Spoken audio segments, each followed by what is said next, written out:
featured realtor is Dayna Hume from Century 21 Wright Real Estate in Stilwell. Correct. Hi, Dayna. Hello, hello. How are you? I'm good. Hot. Yeah. Nice and hot outside. So let's just jump right in. Yep. Will you tell me about who is Dayna outside the realm of real estate? Well, I'm a mom. I'm a wife. Mostly a dog mom since my kids have flew the nest. So just me and my hubby are home. We like to go to OSU football games. We're big OSU fans. Our youngest daughter went to school there, so we still stay true. Gosh, it's hard to say I'm outside of real estate because real estate, if you're in it, you know it consumes you. Yeah. We would like to say that we can go on vacation and not have to do any real estate, but the truth is, No. I've never been on a vacation that I haven't put at least one property under contract. So you just kind of pick your times. Recently went to Kentucky with my mom and my sister, and they would get to go to sleep early, and I would stay and work till midnight. So, I just, I'm a family person. I like my family. I would also say you're an ag girl. Yeah, I'm an ag girl. Grew up on a farm. Still live out close to we still have 70 acres, but we're now dirt farming. My dad has sold all the cows, and we have, I think we're into soybeans right now. We've already harvested wheat and done straw. So, and then my husband, we also have, we are flipping a house right now. So again, you're into real estate, no matter what realm of your family you're in. So, but yeah. That's pretty much who I am. Open book, really. Tell me, you've got a great story about how you got into real estate or what inspired that spark. Yes. Tell us that story. When I was a child, my grandparents lived, I could be to their house if I followed the creek in about 10 minutes. If I rode my bicycle down the dirt road, it took a little longer. But I spent a lot of time with my grandparents growing up. And in my grandmother's, in the hallway, there was a secretary. And so that was my desk. That's where I played everything I played, school, whatever. And above that secretary was a plat map on the wall. And so I would look at that plat map and have my little paper there and write down names and how many acres they had and where they were.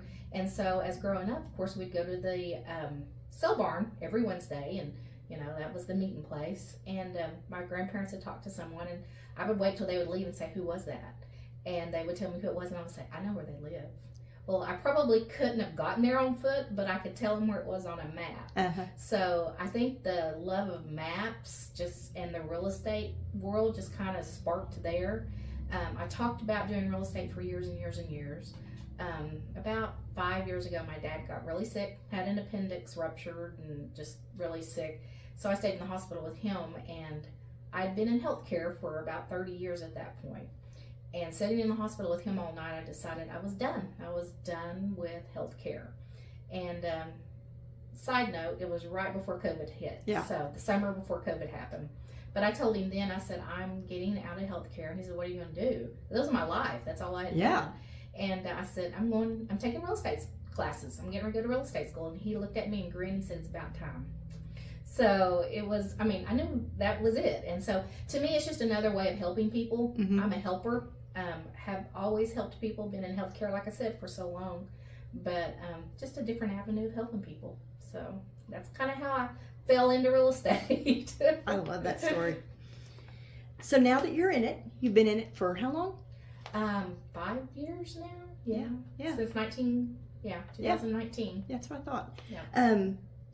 What would you say are the specialties that you have, or what's your favorite part of the job? Just, again, it's helping people. Everyone that's selling real estate has a reason to be selling them. And so I enjoy the challenge of making it happen. Some of them take a little longer than others, as we are aware. Yes. They're basically, they have a problem, and the problem is they want to sell their property, or somebody needs to buy a property. I haven't met anyone that, didn't want to buy or sell just because they felt like buying or selling. However, investors, they're buying and selling to make a buck. But most of the time, there's a reason behind it. And so just helping people, to me, that's probably the most important part of it and what I like the most. So What do you think makes you different from other realtors that you know? Well, number one, I don't know their processes. Mm-hmm. I know my processes. Mm-hmm. And the fact that I'm diverse. Mm-hmm. I see some realtors that want to just do only listings, or I see some that just want to do just buyers. Some that even are just commercial realtors. Mm-hmm. And, in our area here, in our location, you better be diverse or you're going to starve. Oh, yeah.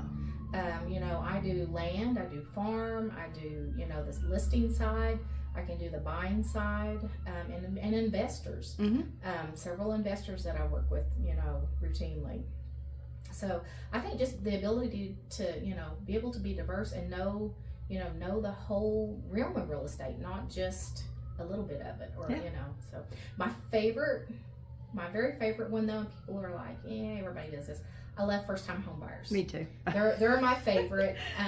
Because this sounds silly, but they listen to you. Mm-hmm. You get people that, have done it so often, and because things do change. We're getting ready to have a really big change come next month. Yeah. A lot of realtors are really concerned about it, and Mm-hmm. I'm not, because I know my process, Right. I know my value, and I know my worth, and so I'm embracing it as a good change, and there's other people scared to death. So. Yeah, I don't think much will change. No, it's not. It's just a different way of doing business that a lot of people haven't had to do. It's just more paperwork is all it is. Yeah. Okay. What your office is based in Stilwell, but what geographical area do you serve? Oh gosh, I have listings right now. Just recently sold one in Grove. Mm-hmm. I have a listing right now in Stigler, Mm-hmm. which is pretty far south. Yep. And then I'm co-listed with someone on one in Wagner, and then I also have I'm also licensed in Arkansas. A lot of Mm-hmm. people are along this area don't know that. And I have one between Siloam Springs and Springdale, between Tawnytown and Siloam Springs. Okay. So my geographic area is pretty large. I try to stay about an hour to hour and a half northeast, south, and west of Stilwell. So maybe like 2 counties. Yeah, probably. Around. Yeah, 2 counties around is good. I don't mind the drive to make sure, because I want my clients taken care of. Sometimes people start out thinking they want to live in a certain place, and then before we know it, we're in a completely different area. Especially if they're coming from somewhere else. And I don't want to. If I start working with someone, I don't want to harvest them out unless there's some other specific reason that we need to. Maybe they started out in eastern Oklahoma, decided they want to be in Oklahoma City. That has happened a time or two. But once I you like to follow through. Yeah, when I started, I want to finish it. Yeah, I totally get that. Do you prefer listings or buyers? Well, I don't have a preference. They each come with their own challenges. Mm-hmm. So it depends on which, challenge I guess you're up to that day or that time. Listings right now, as you're aware, our interest rates are a little higher than what people were used to. Mm-hmm. They're not super high. They're not high. If They're you just look back at our history. They're just not too. Yes, you will see that they're not super high. Remember the Yeah. 80s, believe it or not, when interest rates were crazy. My first house, 14%, and that was good. Yeah.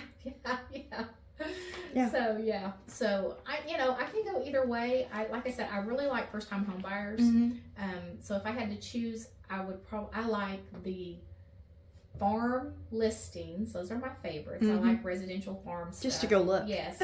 And then I like my first time home buyers on my buyer side.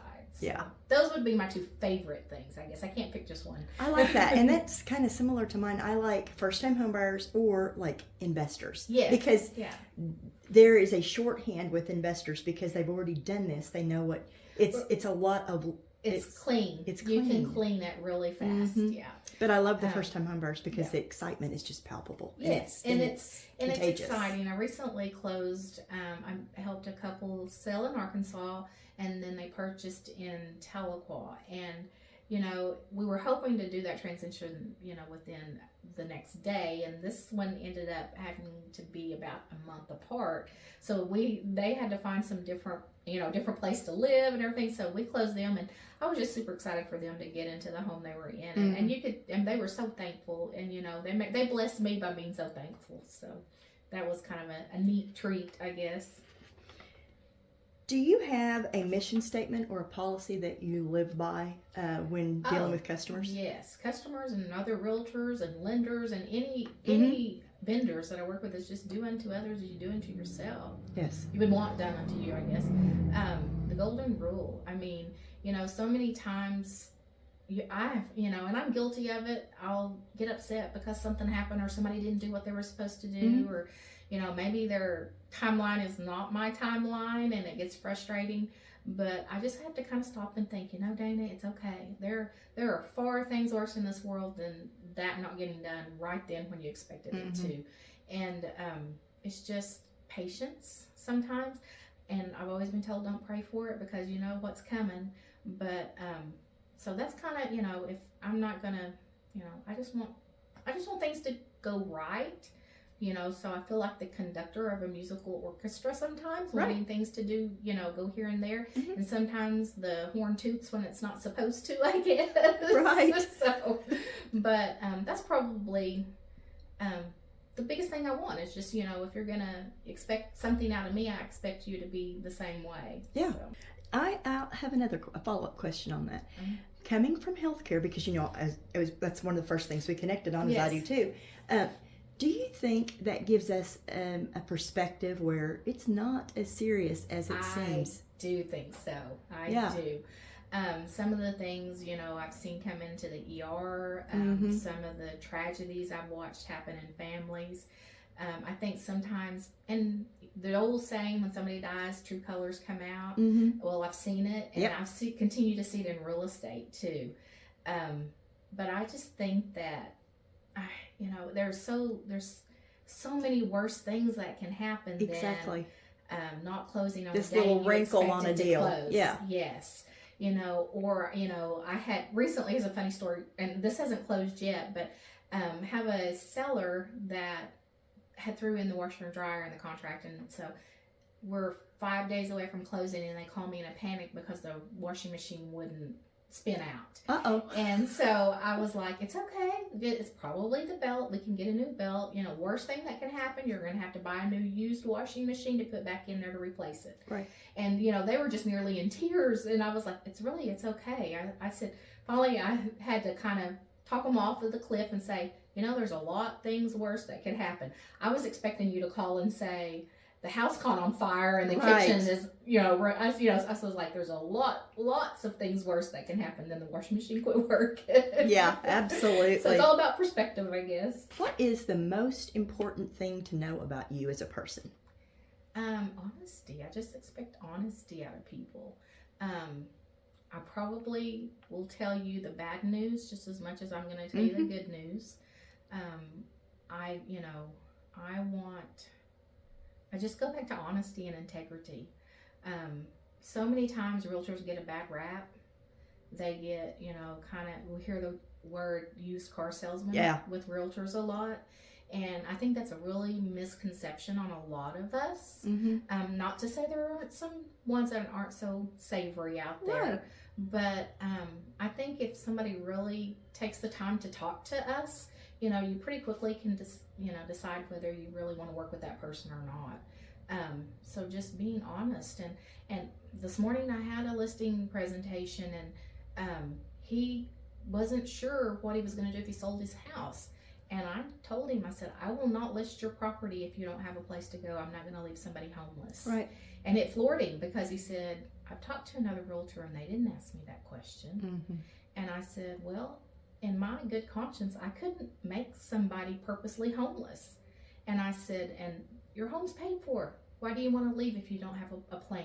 Oh man, yeah, that was ethical. Yeah, but I told him that, and it kind of floored him. He was like, nobody else has said that. Nobody asked me that question. But I could not do that to someone. I wouldn't want somebody to do it to me. So why would I do it to someone else just for $1? Not gonna do that. I think honesty is a really good word for you because you are a straight shooter. That's my favorite thing about you. Yeah, I appreciate that. You have a nice perspective where I mean, I don't know that you ever get mad. You might be upset and frustrated, but you never like.